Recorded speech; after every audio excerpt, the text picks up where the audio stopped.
Start of UA Chapter 12. Months later. April. Lady Nagant point of view. Staring into the mirror, raising and lowering two different outfits in front of me. Deep in thought as I spoke aloud rather quietly. This one should do. It's not too overly revealing. I lower one outfit and calmly remove and leave my nightgown on the bed, dressing into one of 3 different modified outfits, accompanied with attaching and assembling equipment from my hero days. Walking back in front the mirror, I place my hands on my hips and admire myself in the mirror with a subtle sense of surprise, turning and twisting, raising and lowering a leg and arm as I admired from different angles. I look better in this than I thought I would. My outfit consisted of one two-tone dark violet turtleneck dress with no sleeves and a long loose skirt which drapes to my ankles. A lineup of 3 dark yellow studs vertically run below both sides of my armpits, matched with a thin golden trim that circles the ends of my skirt.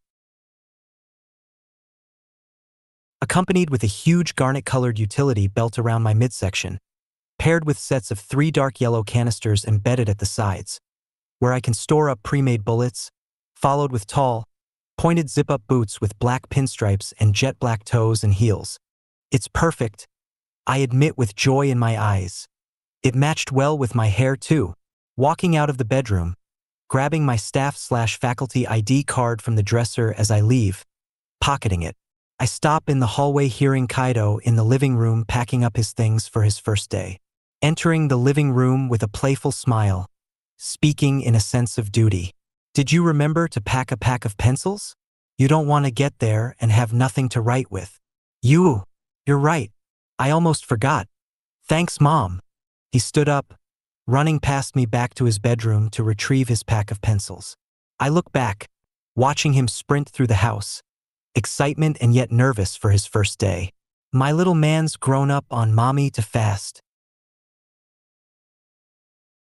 I think to myself with a soft blush of admiration as I turned, continuing out of the hallway and to the couch, sitting down beside his backpack, peering into, spotting amongst the books and binders, something strange at the bottom of his bag, covered by most of the materials.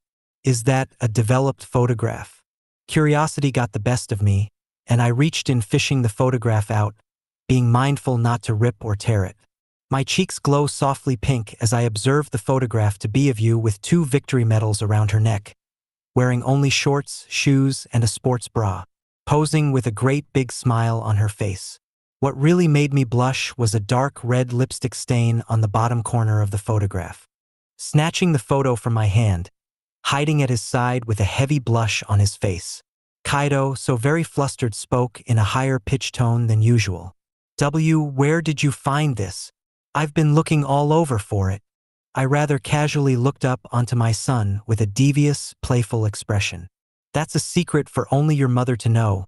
He dropped his pack of pencils into his bag and swiftly turned, hurrying back towards his room, embarrassed. Before he could get far, I confronted him in a loving tone of pester.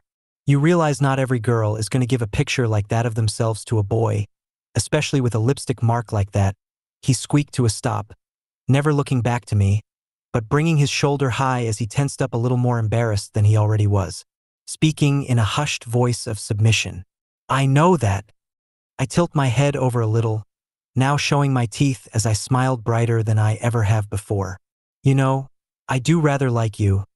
I'd give her my full blessing if she asked, spinning around, eyes closed, face a tomato as he shouted. What the crap is that supposed to mean, MOM? I giggled deviously, before reverting to a look of motherly love. Nothing you need to be worrying about at your age, now hurry along. You don't want to be late on your first day, do you? He huffed out a sigh, approaching the couch, taking out his wallet and opening it to put the small photo into his wall. Immediately I spotted it. Rumi gave him one too, and it's a bikini picture too? That girl always was bold, and it has multiple lipstick stains on the photograph. I guess neither girl is trying to hide it, huh? Aw, and you've got one from Rumi Oswell. My sweet little boy really is having lady trouble, I cheered, placing a hand along the side of my face, with a mix of pride and flattery that I'd raised such a ladies' man, that he's got women chasing him like this, so passionately. Swiftly slamming his wallet shut and pocketing it, he shouted, putting a finger in my face. Ahawawahata. Stop. Bado. Why are you on the attack these last few months? Standing up as I zipped his book bag up and held it out to him. I giggled hysterically into a hand. Oh, come on, sweetie, you know mommy's just having her fun. I don't get the opportunity to tease you as often as I'd like. He took the pack, bringing his arms through the straps as I stood up. Sighing pink steam out his mouth, he spoke in a rather collected manner, all things considered. I know, standing up, as we began towards the door out of the apartment and into the hallway. He asked as we walked down the long hallway towards the elevator so we could get to the parking garage. Mom, are you thinking about going back to being a hero? The question strikes me out of left field. Sudden if you ask me. Stopping at the elevator, clicking the button, waiting for it to reach our floor.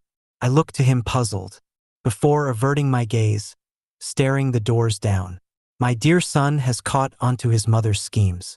I smile passively, sort of, though what I'm really doing, I haven't announced to the media yet. But that's nothing you need to be worried about, I promise. If at any point I decide to return to hero work, you'll be the first person I run it past first. I assure him, aware of his resolve, that allowed me this opportunity to finally live my life, free of control and dictation by others, more specifically the Heroes Public Safety Commission. And finally, I'm happy again. The door opens and we step into the elevator. He looked over at me, curious what it was I was hiding. I looked over at him with a motherly smile. I don't know what you said to All Might, Torino and Tsukachi when I was in the hospital. They told me all about it when I came to. It's because of you, what you said that day, that I finally got my peace. Hearing in a silent echo, a conversation, held in private with All Might, shortly after I finally awoke and became stabilized. He's one hell of a kid, Lady Nagant. He's got a heart of gold that I've seen in very few, and the will of a powerful warrior. I know that your son will become an exemplary hero someday, even greater than you or I could ever dream of. That much, I am sure. Others see it in you too, Kaido. You haven't realized it yet because you're never looking back, charging head-on into each challenge life throws at you, always charging head-on at the challenges ahead, always worrying about others, involving yourself in other people's battles when you yourself didn't have to, always trying to protect and make people's lives better. It's why you keep attracting the people that surround themselves with you. It's that innocence that saved me. It's that bravery, strength, and determination that drew in your friends you and Rumi. The strength and mental fortitude to destroy a world, and yet the mindset and gentleness to never lay hands on a butterfly.